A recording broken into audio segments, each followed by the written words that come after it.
So, I was thinking, there's been a lot of talk, not recently, but within the entire broad spectrum of the tabletop role-playing game community, about player agency. In my opinion, I think it is a little controversial in that fact. But we need to go over what player agency is for those who don't know.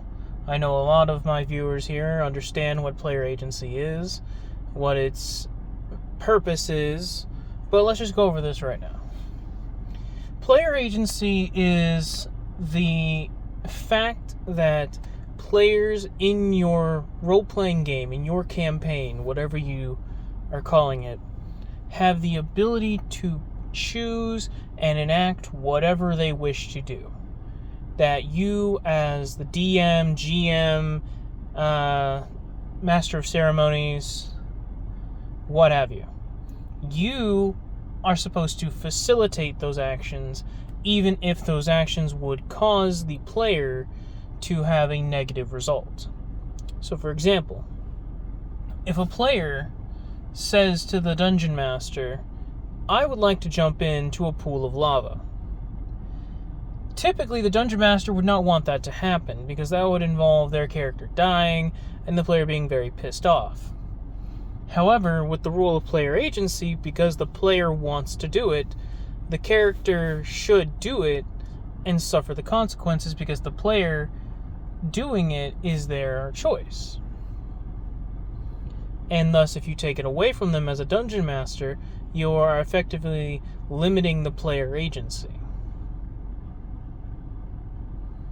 Or, in the reverse, if the player doesn't want to do something, but they are being compelled to do something, such as any sort of domination spell or suggestion spell, you are effectively taking away player agency. Apologies. You are taking away player agency because the player is no longer allowed to make decisions. They no longer have control over their character, which is why effects like that are either really high-tier spells, or they have a caveat that states that a creature, under certain circumstances, can make the save again to end the effect early. Now, here's where my controversial opinion comes in. I am of the belief, I hold a similar belief. I do believe player agency is important. I do believe player agency is extremely important for character development and for the players to convey to the Dungeon Master what they want their character to be good at, what they want them to be bad at, etc. However, I don't necessarily think that taking away player agency in certain situations is as bad as people make it out to be. So, an example of this would be domination spells. Players and some dungeon masters say that domination is not fun because your character gets taken over, the dungeon master controls every aspect of your character, and you have no say in the matter. You essentially just get to sit in and watch your character do things that your character normally would not do. I think if it's the effect of the spell or the effect that is applied, it should be allowed. Because if the players can do the same thing to the enemies should be able to do the same thing to the players. It's not particularly fair that players, particularly I think wizards and sorcerers, maybe warlocks too, can just go, hey, you evil man, big troll man, you're dominated now and you have to fight your friends. And the DM just has to go, okay. And then conversely, when it happens to the players, they're like, yo, DM, what the hell, man? That's not cool. The same could be said with the counterspell. it's taking away the DM's agency to do what they want to do by having the players counterspell all of their spellcaster stuff. But then the moment that the DM counterspells the players' stuff, that's when they get all uppity. I don't remember exactly which video this was, but there was a video by this YouTuber. I can't remember his name off the top of my head, but he plays a bunch of these characters around a table. They're all himself. I'll probably link the video if I can find it somewhere. But they were essentially making a short video about counterspell, where the wizard's like, counterspell, counterspell, counterspell, and the DM goes, I'm gonna counterspell your counterspell. And then all the people at the table were like, whoa, man, you're totally taking away his player agency. That's not cool. And me, personally, as a dungeon master, I don't care. Have your player agency, but I should be allowed, as the dungeon master, to have my own agency as well. Playing smart enemies should not be punished by saying it takes away player agency. The players, the characters themselves should be smarter than the players, innately, because they are heroes of legend. They are the chosen ones, the ones who are supposed to vanquish the evil and all this.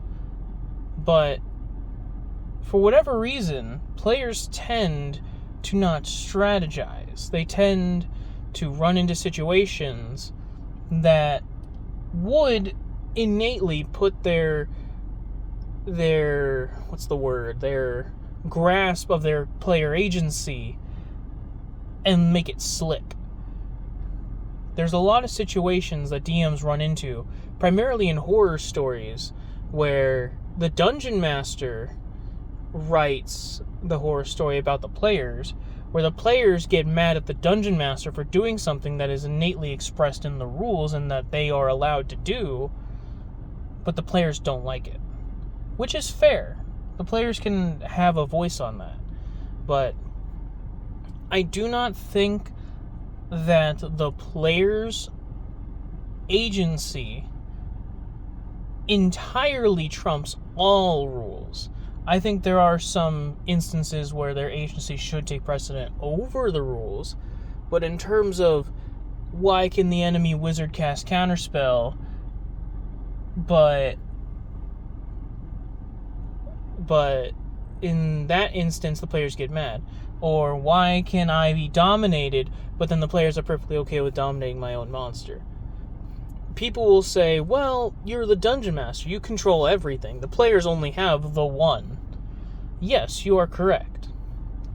However, in a lot of instances what I've seen is that with a dominated person, particularly a dominated player character, the DM just says, you have to follow this command. So you do whatever it is you do. So, a great example of this was in a previous iteration of my current campaign.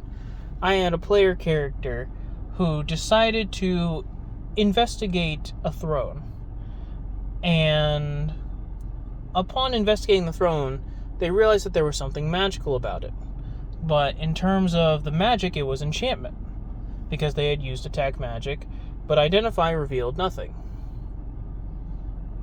Because it is not a magic item. It is technically an object.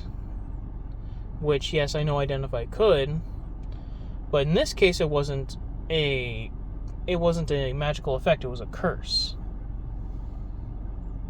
Which, funny enough, Identify should work on, but it doesn't. But I digress. It was cursed, and the player decided to sit in the throne. By their own volition, they decided to sit on the throne. Their agency, their player agency, drove them to do something, and I allowed it. At which point, the player was unable to control their character. Instead, they controlled several clones of the other party members. Basically, constructs that mimicked the player characters at half their level. Except for himself. But he himself was unable to move. So the other players who were not being controlled had an option. They either could attack their friend, or they could attack the clones and it would be all over. Most of them opted to take out their respective doppelgangers, but a few of them, particularly 2 of them who were ranged characters, decided to take out the player, at which point he made the save, he broke out of the effect, and he was good. People will say, well, you just took away that player's agency, because he wasn't able to do anything the whole fight, he just sat there and controlled NPCs. Yeah. He made a choice, and now he has to suffer the consequences of that choice. You reap what you sow. You made your bed, now lie in it. I think player agency is important. However, if the player agency would subsequently negate the consequences of that agency, I do not think it is a bad thing to take away some of that player agency. If their actions directly cause them to be within a situation that would grant them consequences, but then conversely, as soon as the consequences begin to happen, the player tries to backpedal or do something that would make the consequences either non-existent or limited in some capacity, taking away some, if not all, of the agency in that decision because the damage has already been done, I do not think is a bad thing. That is my controversial opinion. Maybe it should just be actions have consequences. I'm not entirely sure. But in terms of player agency, it is important for you as the dungeon master to experience playing as a player, to understand where my point comes from. Because in my friend group, I've played as characters and I've played as dungeon masters. I have been a dungeon master for over 3 years. Almost 3 years, actually. And I've been a player for a little bit longer than that. So, in terms of my knowledge of being a player in particularly 5th edition, consequences to one's actions should not be met with, well, actually, I have a thing for this. I have a thing for this. If you make a guard mad, you don't just go, well, I have a spell for this. I'll just cast Friends and it'll be okay. Yeah, you could. And that is a thing you could do. But you're eliminating all consequences for an action that you should rightfully take. If it was an instance where it was an accident, sure. But if you deliberately kill a guard in front of the guard post and they all go around you and just go, I cast Friends. No, that doesn't work. You shouldn't be able to do that. You have made a conscious decision using your very important player agency, and that agency has led you to a consequence. So you should face the consequences of that action. And there should be no amount of saving you that will work. But that's just my controversial opinion. Not saying to take away all player agency, but just take away some player agency. Don't be afraid to say no.